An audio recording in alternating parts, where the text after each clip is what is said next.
All right, let's do some employee notes right here as well. This is everybody's favorite section. I mean, people are like not happy. Have you really been getting a lot of complaints? Because I know I saw Willie say, like, this is a briefing everyone should be listening to. And I'm kind of getting nudged here. Everyone's like, oh, don't say whatever. I'm like, I'm bringing up mostly everything that's already been public, you know? Yeah. I don't know. KFC said it's toxic. Well, last week, I guess, K. Marco found out he was removed from the podcast. We got regulators involved in Penn. So, yeah, I guess some things are happening. But how is this different from Barstool Radio? I don't know. Well, I haven't been on it for a long time. Yeah. And Riggs was, just fucking looking all over the place with his eyes. I don't know. So hard factor, Pat's it's the kid's father. Were you surprised? Did you know that? Yeah, I was fucking stunned. No, I didn't know it. I got a text. I thought it was a joke. I'm like, which one's hard factor, Pat? What do you mean he's fucking the kid? And now they're having content. Like, they're making content out of it. So it's crazy. It's fucking crazy. You love that, so content. I like that they're making content out of it. I've told it. When Kate walked in, she didn't tell me who the dad was. She's like, so I'm pregnant. I'm like, sorry, congrats. Like, what are we looking for here? So, yeah, it's crazy. First Barstool Baby. First Barstool Baby. Frankie Borelli's outfit made some waves at the Islanders' wedding this past weekend. What do you think about your guy? He looked like he was going to fucking whack somebody. But Frankie's family has, like, some sort of mafioso history. Oh, yeah. Do they? He says no, but, like, yeah. He's told a story that, like, a guy who's, like, a made man or something in his town growing up, whatever it is, like, paid for his dad's, like, honeymoon or something. Like, it's just a resort all paid for. There's a lot of weird stuff in the Borelli clan, let's just say. So maybe he is, I mean, first of all, it's an outrageous outfit. And out of left field for Frankie Borelli. But yeah, he looked like he was going to whack somebody. Thought he looked good, Frankie. Thought it was a good one. Frank the Tank tweets, I can't wait to go to Barstool every day. Yeah, I saw that too. I haven't talked to Frank about that. I mean, he can if he can exist like a normal human. But I don't know that he can. I mean, he was here the other day. He just floats desk for desks and just, like, bothers people. There's small doses. If he can be a desk and, like, a normal, but you can't just disrupt everybody. And that's kind of, like, seems to be in between his sleep shifts what he does. But maybe not. I mean, I'll give him a chance. But he's got everything I've seen from him. He may have to be on an hours restriction. I feel like he needs a section, though. You know, like maybe by the gambling cave over there, you just wall something off, and that's like the Frank the Tank den. So he's just like looking out a glass window, like we've got Tank trapped. Yes, like that. But then he's got the bobbleheads, and he's got, whatever he wants to do over there. We're gonna see. It's good. It's an intro. I mean, we have him for life. He's now here for life. We have Frank the Tank for life. Any ideas on what he's gonna do yet, or? I want to do a mini golf circuit with him and Doug's, but other than that, no. Okay. I mean, he is here for life. It's like, all right, he quit his courthouse job. We can never get rid of him. He's just Frank the Tank is now moving forward. Forever Barstool. Can't fire him, can't do anything. He's just here. Lifetime contract. When does he start officially? Is he out at the Clerks or I no? have no fucking clue. No idea. Eric is getting a contract. And like he was here in the office the other day. I didn't know if he had already started. I asked, he start? I don't know. Fair enough. Glenny Balls wins 10K. A lot of streams in Philly this week in college football with the Bears-Bucks. Yankees pretty happy with the weekend overall. It seemed like we had some good streams, good stuff going on. Yeah, very much. Happy for Glenny. That was nice. Big hit. That was a huge weekend for him. He went to the Sopranos house, too? Yep. He's Balls. Yeah, Balls is back in his environment. He is. He definitely is. The beachwear brand going? Yep. Oh, when does that launch? Do we know yet? We got to get them made. I have big plans for this brand. Ooh, that's huge. Okay, let's go to some listener emails here before we wrap up. We have Max. Max, I want to ask about Jeff D. Lowe. Dave ripped him at the Duncan Awards, but Jeff has been a content machine lately.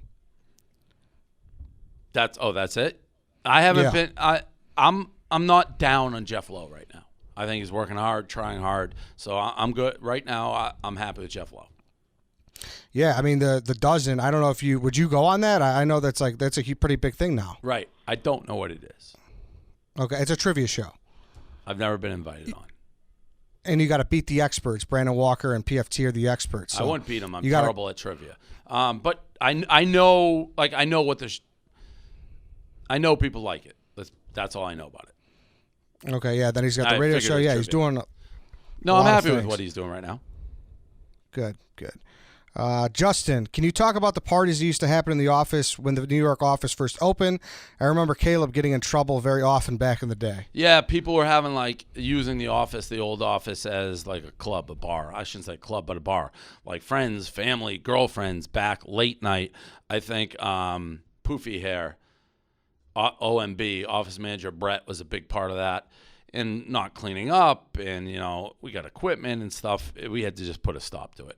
And we have young, fresh out of college employees. They have no idea how the world works. I mean, what was it? YP, didn't he bring the Devils back there one time? Just idiots. And they leave trash and all this shit. Acting as I would say, they were acting as though they were me. If I want to bring people back, I can do that. YP, Caleb, who is recent, no, not right.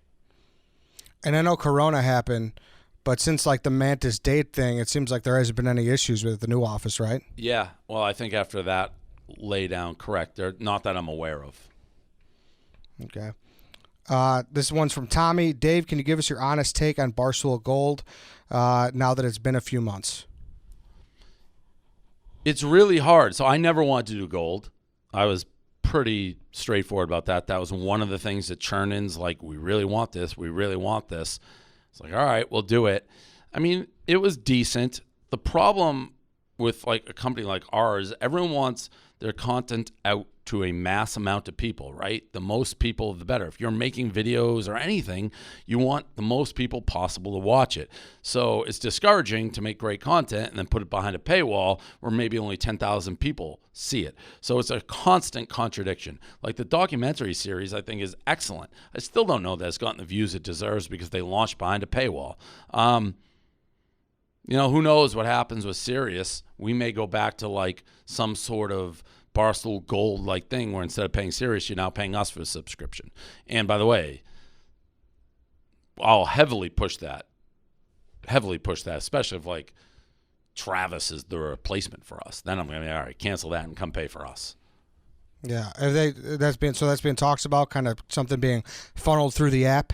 Yeah, we have lots of different things. We've looked at YouTube, looked at terrestrial radio, Spotify, us doing it ourselves, lots of options.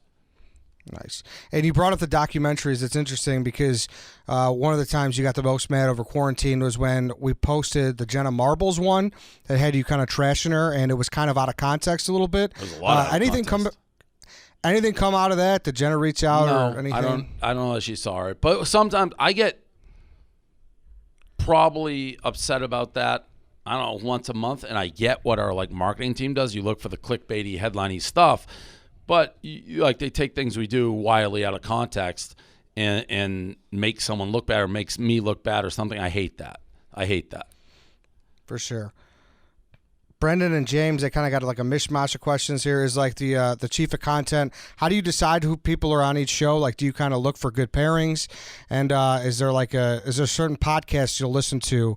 Are you at least aware of what the content is being put out? If you're on a flight, do you listen to anything? No. I know the shows. I know who's together, but the content pairings are organic. People decide who they want to work with. We very rarely throw people together and be you have to do it. Rarely. Obviously some of the shows, content, not pod, but Dan and I are big draws. We're doing the gambling, the football, we're together, and then, we try to round it out. But yeah, the podcast especially, I have nothing to do with. Nothing to do with. Okay. Last one's from Anthony. Dave talked about the Nelk on Impulsive, Nelk boys, right? Yep. On Impulsive. Just wondering if there's a collaboration coming in the future. I don't know. I met with him when I was out in LA. They're super popular. Interesting guys, smart guys, sharp guys, huge following. So it's probably makes sense. I'd love to do something with them because it's another place where I think it's a good audience, like crossover and good for both sides. For sure. And then I think, Michelangelo, you had a final question here? This should be what? Is this a trick? Not a trick.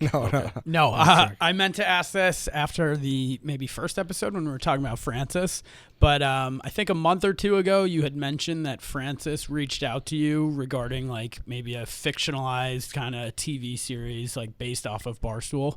Has anything else happened with that since then? Or from what I gather, it's still very much in the works. Very much like he'd be, what a world. He'd be the one like writing it. We'd be involved in it, but it sounds like it's in the works. Like a churning thing, or is that no, a different not kind a of churning production thing? company? It's like a different production company, but a legit. Is there anything more talk about that? Like, if Churning ever tried to kind of adapt anything there, or no, never. No, nope. I think they're just happy with their quarter Billy, and then they go on the way. All right, interesting. Well, all right, I think that's it. Unless if there's anything we didn't get to, Dave. No, I'm good. How long was that? It was like hour and 20. Hour and 50. Long hour and podcast. 20. Yeah. Long podcast. Yeah, and I think listen, we're gonna try to. We'll reach out to Sam. We'll try to kind of bury the hatchet, do whatever you want to do. Right? We'll see how it goes. Yeah. It would be like a recap, probably the same. So we'll see. She's like, I'm always willing to talk, so we'll see. Maybe ESPN denies it. Who fucking knows? Yeah, we'll see. We got to get the receipts and everything ready to go before that. Then, so we'll reach out. We'll try to do that next week. But all right, Dave. Thanks, and that's it, everybody. Thanks for listening. We'll be back next week. We'll see you then. All right.